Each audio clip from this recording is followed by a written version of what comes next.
సామాజిక సాధికార యాత్రలో భాగంగా ఈరోజు దాదాపు 45 రోజుల నుంచి రాష్ట్ర నలుమూలల అటు శ్రీకాకుళం నుంచి ఇచ్చాపురం నుంచి కుప్పం దాకా అటు కర్నూలు నుంచి నెల్లూరు తడ దాకా రాష్ట్ర నలుమూలల ప్రతిరోజు కూడా ఒక పండుగ వాతావరణం లాగా ఈరోజు ఈ సాధికార యాత్ర జరుగుతూ ఉంది.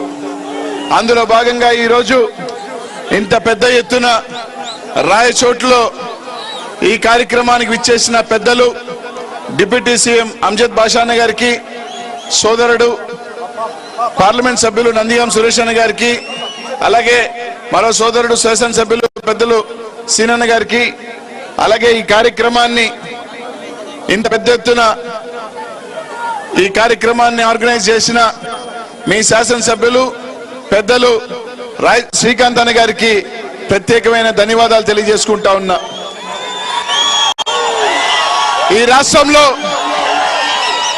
స్వతంత్రం వచ్చిన తర్వాత అనేక మంది ముఖ్యమంత్రులు అయ్యారు. అనేక మంది దాదాపు బీసీలకు కానీ, మైనార్టీలకు కానీ, ఎస్సీ ఎస్టీలకు కానీ ఎంతో కొంత చేశారు. కానీ ఎవరు ఊహించినంత రాజకీయ పదవులు కానీ, రాజ్యాధికారం కానీ, లేకపోతే బీసీ మైనార్టీ ఎస్సీ ఎస్టీ కుటుంబాల వెలుగులు కానీ నింపిన వ్యక్తి ఈ రాష్ట్ర ముఖ్యమంత్రి జగన్మోహన్ రెడ్డి గారు మాత్రమే చెప్పిరో తెలియజేస్తా ఉన్నాను మీ అందరికీ కూడా. ఈరోజు ఈ భారతదేశంలో ఎంతో మంది ముఖ్యమంత్రులు దళితులు అయ్యారు, మైనారిటీలు అయ్యారు, బీసీలు అయ్యారు. కానీ ఏ రాష్ట్ర ముఖ్యమంత్రి కూడా మన ముఖ్యమంత్రి జగన్ అన్న లాగా ధైర్యంగా నా బీసీలు, నా మైనార్టీలు, నా ఎస్సీలు, ఎస్సీలు అని చెప్పిన ఏకైక ముఖ్యమంత్రి మన జగన్మోహన్ రెడ్డి గారు మాత్రమే అని చెప్పి తెలియజేస్తా ఉన్నాను. ఈ రోజు ఇక్కడ ముఖ్యంగా అగ్రవర్ణ పేదల దగ్గర నుంచి, బీసీల దగ్గర నుంచి, ఎస్సీల దగ్గర నుంచి, ఎస్టీల దగ్గర నుంచి ఇక్కడున్న మహిళా తల్లులందరికీ కూడా ఒకటే అడుగుతున్నానమ్మా. 2019 ముందర స్వతంత్రం వచ్చిన తర్వాత ఈరోజు మీ అందరూ కూడా ఆలోచన చేయండి. ఈరోజు శాసనసభ్యులు కానీ, చిన్న చిన్న నాయకులు కానీ, లేదా గ్రామాల్లో ఉన్న పెద్ద నాయకులందరూ కూడా బాధపడవచ్చు. కానీ ఈరోజు మీ అందరూ కూడా ఈ రాష్ట్రంలో జగన్మోహన్ రెడ్డి గారు ప్రతి పేదవాడు, ప్రతి దళితుడు, ప్రతి బీసీ, ప్రతి మైనారిటీలో ఉన్న పేదవాడు తలెత్తుకొని బతకాలా, మా అక్క మా చెల్లి తలెత్తుకొని బతకాలా అని చెప్పి వాళ్ళ ఆత్మ గౌరవాన్ని పెంచిన వ్యక్తి ఈ రాష్ట్ర ముఖ్యమంత్రి జగన్మోహన్ రెడ్డి గారు అని చెప్పి తెలియజేస్తా ఉన్నా. ఈ రోజు ఇక్కడున్న అక్క చెల్లెలందరూ కూడా అడగచ్చు ఎలా అని. ఈ రోజు మిమ్మల్ని అందరూ కూడా ఒకటి అడుగుతా ఉన్నా. 2019 ముందు మీరు పెన్షన్ కావాలన్నా, ఒక అవ్వకి పెన్షన్ కావాలన్నా, ఒక వితంతువు సోదరికి పెన్షన్ కావాలన్నా, లేదా ఒక చిన్న కాగితం కావాలన్నా, ఒక పథకం కావాలన్నా మీ అందరూ కూడా ఏదో ఒక నాయకుడి ఇంటి ముందు చేతులు కట్టుకొని అయ్యా నాకు పెన్షన్ ఇవ్వండి, అయ్యా నాకు డెత్ సర్టిఫికేట్ ఇవ్వండి, లేదా నాకు ఇచ్చిన పని కావాలా, ఈ పథకం కావాలని ఇల్లు చుట్టూ తిరిగి తిరిగి తిరిగి స్వతంత్రం వచ్చిన తర్వాత ఉన్న పరిస్థితులు వాస్తవం కాదని అడుగుతా ఉన్నది ఏ నాయకుడైనా. కానీ ఈరోజు జగన్మోహన్ రెడ్డి గారు ముఖ్యమంత్రి అయిన తర్వాత ఏ అక్క, ఏ చెల్లి, ఏ అన్న, ఏ తమ్ముడు, ఏ పేదవాడు కూడా తల దించుకొని ఒకరి దగ్గరికి వెళ్ళి నిలబడాల్సిన అవసరం లేదు. మీ బిడ్డ, మీ తమ్ముడుగా, మీ అన్నగా జగనన్న ఉన్నాడు అని ఈ రోజు నేరుగా వాలంటీర్ని మీ ఇంటికి పంపించి పథకాలు తీసుకొని మీరు ఏ నాయకుడి దగ్గరికి వెళ్ళి మీరు ఇచ్చారని చెప్పాల్సిన అవసరం లేదు. మా బిడ్డ, మా అన్న, మా తమ్ముడు జగనన్న పంపించాడు మా ఇంటికి, పథకం మాకు ఇచ్చాడని చెప్పే విధంగా మీ ఆత్మ గౌరవాన్ని పెంచిన నాయకుడు జగన్మోహన్ రెడ్డి అని చెప్పి తెలియజేస్తా ఉన్నా. ఇది వాస్తవం కాదా? మీరు ఏ నాయకుడి దగ్గరికి వెళ్ళాల్సిన అవసరం వచ్చిందే? వాలంటీర్ మీ ఇంటికి వచ్చి రాసుకొని 6 కోడి కూస్తుందో తెలియదు కానీ 1వ తారీఖున నేరుగా మీకు పెన్షన్ ఇస్తున్న వ్యక్తి జగన్మోహన్ రెడ్డి గారు కాదా అని ఆలోచన చేయనని. రేపు 2024 ఎన్నికల్లో మళ్ళీ మనం వెనక్కిపోతామా? మళ్ళీ ఇంకో నాయకుడు ముందుకు వెళ్ళి ఏ జన్మ కమిటీనో వాళ్ళ దగ్గర సంతకం తీసుకోవాలనో లేదా నువ్వు ఏ పార్టీకి ఓటేశారని అడిగి వెనక్కి వెళ్తామా, లేకపోతే మా బిడ్డ ఉన్నాడు 2024లో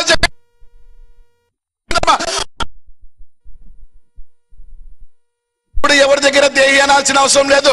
నిజంగా అర్హులైతే నేరుగా వాళ్ళ ఇంటికే పథకం ఇస్తానని చెప్పిన జగనన్నను గెలిపించుకుంటామా ఆలోచన మాత్రం మీరు చేయండి అని చెప్పి తెలియజేస్తా ఉన్నా. ఈరోజు ఈ రాష్ట్రంలో ముఖ్యంగా బీసీలు కానీ మైనార్టీ ఎస్సీ ఎస్టీలు ఆలోచన చేయాల్సిందల్లా ఒకటే, ఏ ఒక విప్లవైనా ఒక్క అడుగుతో మొదలవుతుంది. ఆ అడుగుని 10 అడుగులు వేసుకుంటామా, లేతే ఆ వెనక 10 అడుగులు వేస్తామని ఆలోచన చేయాల్సిందల్లా మన చేతుల్లోనే ఉంది. ఈరోజు 2019 తర్వాత మనకి మంత్రులు కానీ, సగం వాటా మంత్రులు కానీ, రాజ్యసభ సభ్యులు కానీ, ఈరోజు ముఖ్యంగా మైనార్టీలో 4 మండలి సభ్యులు కానీ, 4-5 మంది శాసనసభ్యులు కానీ, ఈరోజు డిప్యూటీ సీఎం అమ్జద్ బాషాని కానీ మనకి గౌరవం ఇచ్చి గుండెల్లో పెట్టుకున్న జగన్మోహన్ రెడ్డిని కాపాడుకుంటామా, లేకపోతే 2024లో జగన్ అన్నకి ఏమన్నా చిన్న పొరపాటు చేసి వెనక్కి వెళ్ళిపోతామా అని ఆలోచించాల్సిన బాధ్యత ప్రతి ఒక్క బీసీ మైనార్టీ ఎస్సీ ఎస్టీ మీద ఉందని చెప్పి తెలియజేస్తా ఉన్నా.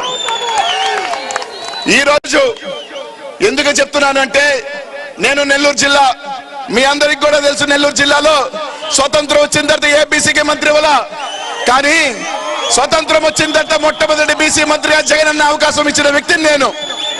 మేము ఎక్కడికన్నా వెళ్తే చెప్తారు అన్ని పథకాలు మీకే, అన్ని పదవులు మీకే అని. అప్పుడు గర్వంగా ఉంటుంది, మా అన్న జగన్ అన్న ఉన్నాడు, మమ్మల్ని అండగా ఉంటాడు అని గర్వం మాకుంటుంది. అలా కాకుండా రేపు ముఖ్యంగా బీసీలు కానీ మైనార్టీ ఎస్సీ ఎస్టీలు వాళ్ళని నమ్మితే ఎంత దూరమైనా పోతారు, వాళ్ళకి అవకాశం ఇస్తే ఎంత దూరమైనా సరే మన వెంట నడిచి మన నమ్మకాన్ని ఒమ్ము చేయరు అని చెప్పే వ్యక్తులు ఈరోజు జగనన్న మనల్ని నమ్మి ఈరోజు రాజకీయ పదవులు కానీ ఎవరన్నీ చెప్పినా, ఎన్ని కష్టాలున్నా, ఎన్ని ఇబ్బందులున్నా నేరుగా మీ అకౌంట్లో వేసే డీబీటీ పథకాలు. కానీ ఈరోజు ఇంతమందిని వీళ్ళందరూ నా వెంట నడుస్తారు, వీళ్ళందరూ నేను చేసిన దీనికి నా వెంట నడుస్తారని మనల్ని నమ్మి 2024లో పోతా ఉన్నారు. జగనన్నని రేపు 2024లో మన భుజ స్కంధాల మీద మోసి 2024లో ఫ్యాన్ గుర్తు మీద మనం బటన్ నొక్కితే రపరపరాడాలి ఫ్యాన్ జెండా, వైఎస్ఆర్ కాంగ్రెస్ పార్టీ జెండా. మళ్ళీ మన ముఖ్యమంత్రి జగనన్న చెప్పి తెలియజేస్తా ఉన్నా. నిన్న మొన్న మాట్లాడుతా ఉన్నారు, ఎవరో మారిపోతా ఉన్నారు, వైఎస్ఆర్ కాంగ్రెస్ పార్టీ నుంచి వెళ్తున్నారని. కానీ ప్రతి ఒక్కరూ ఆలోచించాల్సిందల్లా ఒకటే, ఈరోజు ఒకటి చెప్తా ఉన్నా, జగన్ అన్న వీళ్ళు పోటీ చేస్తే కొన్ని కారణాల వల్ల గెలవరునో, లేకపోతే వీళ్ళకి గతంలో అవకాశాలు ఇస్తే కొంతమంది సద్వినియోగం సరిగ్గా చేసుకోలేదనో ఇంకొక శాసనసభ్యుడిని పంపించాలని ఒక ఆలోచన ఖచ్చితంగా రాజకీయ ప్రక్రియలో కొన్ని జరుగుతుంది. కానీ ఈ రోజు ఆ తెలుగుదేశం పార్టీ లేకపోతే దత్తపుత్రుడు పార్టీ సన్నాసులు ఒకటే చెప్తా ఉన్నా, మేము పనికిరానని తీసివేసిన వాళ్ళని ఏరుకొని మీరెంత పెద్ద సన్నాసి పార్టీ అని చెప్పి ఈ రోజు ఈ రాష్ట్ర ప్రజలు అడుగుతా ఉన్నారు. మీకు అభ్యర్థులు కొరవైతే, మాకు అభ్యర్థులు ఎక్కువైతే 175 మందిని 175 పెట్టగలుగుతాం, కానీ 200 మంది 300 పెట్టలేము. కాబట్టి కొన్ని దగ్గర అవకాశాలు కోల్పోతే ఖాళీగా ఉన్న మీ పార్టీలు వాళ్ళని తీసుకొని అభ్యర్థులుగా పెట్టుకుంటున్న మీ పార్టీ గొప్పదా? ఈ రోజు ఫుల్ హౌస్ఫుల్ అయ్యి టికెట్లు దొరక్క ఒక ప్రపంచంలో ఉన్న వైఎస్ఆర్ జగన్మోహన్ రెడ్డి గారి వైఎస్ఆర్ కాంగ్రెస్ పార్టీ గొప్పదా అని చెప్పి ఈరోజు అందరూ కూడా ఆలోచన చేయాలి.